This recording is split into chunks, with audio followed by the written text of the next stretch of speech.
What is up, you wonderful people? It is I, Nima, and today I just wanted to talk about a few things. I want to talk about the news on GTA 6. I also want to talk about the next wave of Mario Kart tracks that's been announced. Before we get into any of that, I do want to remind you guys to please continue hitting that like and subscribe button. I desperately need you to do that, or YouTube will in fact take my home, which I don't even own, so I don't know how they're going to get it, but it's going to happen. Anyway, onto the woke corporation that is Rockstar Games, as we found out more details about GTA 6. Now, GTA 6 has been in the plans for about a decade, and we haven't heard much about it. By the way, isn't that crazy to think, my son wasn't even a thing when they started working on it. I've created a whole human child. I've created two human children before they could even create a game. But finally, we're starting to hear some information on it. I don't know if maybe the gravy train that is GTA Online is going weak, or if they've realized that they really need to get their ass in gear before people do get tired of GTA Online. Either way, we did get some information on it, and it seems like Rockstar is one of those companies that has decided they're gonna go broke. Why? Because they are going woke. That's right. If it rhymes, it means it's true, right? I mean, that's why every rap song should replace historical books, right? I mean, that's what I'm to understand. Anyway, why is GTA going woke? Well, I will get into that. I will. But first, I do want to talk about the other things that we found out about GTA 6. The stuff that's kind of interesting, I don't know, problematic. For me, more problematic than the woke stuff. The first one being that this is going to be a continually growing game. They're going to continuing to add cities to the game, which that right there is red flags for me. Because what's that mean? That you got to always be online? Is this going to be a games as a service type thing? Which probably, what other aspects are they going to try to implement to just milk more money? Which I'm sure off of GTA Online, they're understanding where the money really is. And as much as I love Rockstar, no company is above being douchey and disgusting and greedy. And you could tell this with Red Dead Redemption 2, which was a fantastic game, but they're already done with it. They won't continue doing anything with it because they didn't make much money off of it. So the fact that I see that they're going to be continually adding cities, and I believe there was talk that they might actually add in old locations from different games, from Vice City to 4 to 3, whatever. Now, and again, that's problematic. That's the thing that really rings the alarm bells the most for me, is the fact that this does appear to be some sort of either expect a lot of DLC or expect some sort of subscription service, or it's going to be all online, something like that. They don't just do this for free. They don't release a game and then add more stuff because they like you. On a positive note, though, we did find out that we'll be able to explore more of the buildings, on the inside. So it's not just almost a driving simulator, if you will. You can actually do more stuff on foot. And so that's going to be really cool. And I do think that's great, because that's the one thing I think that's missing in GTA 5 is the fact that most of the buildings are just for show. You can't go into them. So that's going to be awesome. And now the issue that the internet and people are freaking out about, and people saying, I'm done with Rockstar, I'm never going to play GTA 6. Here's the issue, guys. I'm going to make sure you're sitting for this, because this is hard, okay? They're going to add a female character. Oh my god. And get this, she's Latina. Oh my god. They're going to do a thing where it's like Bonnie and Clyde, but I don't know. You add a girl into that mix? For me, I'd rather have Steve and Clyde. That's what I want. Two dudes. That works better for me as a love story. Right? Isn't that less woke to have a love story between two guys that we base that on Bonnie and Clyde? Right? Because, we've always had guy characters in the game. Why would we add a female? Oh my god. You see what I'm saying, though?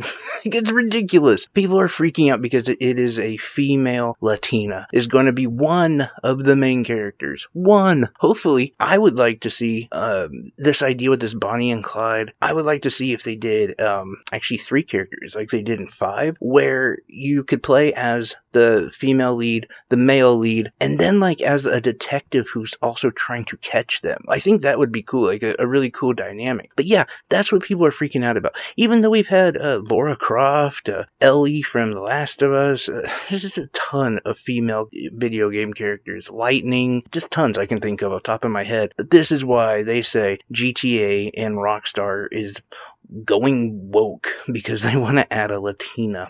But they also said something that I don't think is going to be too problematic, but they did say that they're going to try to avoid like punching down humor on specific people or specific races, and based upon your preferences, they don't want to have punching down humor, which I think is fine. Like, you can actually get away with not being kind of a bigot and still being funny. And why I say that, though, is I hope they do it right, and I hope they do it where, if you have a clumsy, I don't know, Asian character, like, it's just, you make fun of him because he's clumsy, right? Like, that's all you need to do. It's pretty easy to write any other kind of jokes or funny lines around being that race. Like, I'm Mexican. You can make fun of everything else I do besides the fact that I'm Mexican. Like, that's the only time it becomes racist. If you make fun of, I don't know, refried beans in my name, then that's racist. But if you just make jokes about, I don't know, me being incompetent or having a tinky winky down there, like, then that's fine. Like, that's good humor, and I hope that that's a lesson that they'll take with them,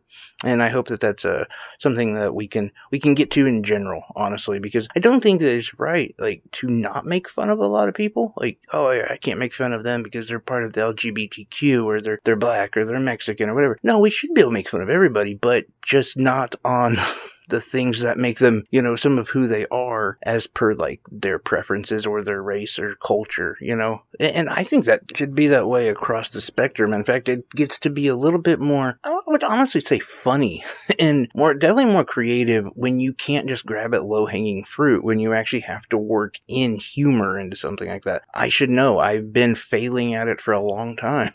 Anyway, Mario Kart. This thing has been huge for, like, the last couple weeks. If you're in the Nintendo realm, you have been waiting for this wave 2 of Mario Kart 8 tracks that are coming out. And finally, today, about 5 or 6 hours ago, they were announced. And honestly, they look a lot better than wave 1. In the Turn-Up Cup, we have New York Minute, which looks really cool, by the way. And that one is actually from Mario Kart Tour. We have the SNES Mario Circuit 3, which is like the one that kind of looks like it's done with like Tetris blocks. That one's pretty fun. Calamari Desert, which is also from the N64, and that looks really cool. As well as Luigi's Pinball, which I never played or heard of, but again, looks pretty cool. And in the Propeller Cup, we have a Tour Sydney Sprint, which that's another one from the Mario Kart Tour. We have Snowland from the Mario Kart Super Circuit. That was on the GBA. And we have the Mushroom Gorge from Mario Kart Wii. And we have Sky High Sundae, which I have no idea what that's from or where anything about it, but it actually looks cool too. Like, all of these actually look really fun.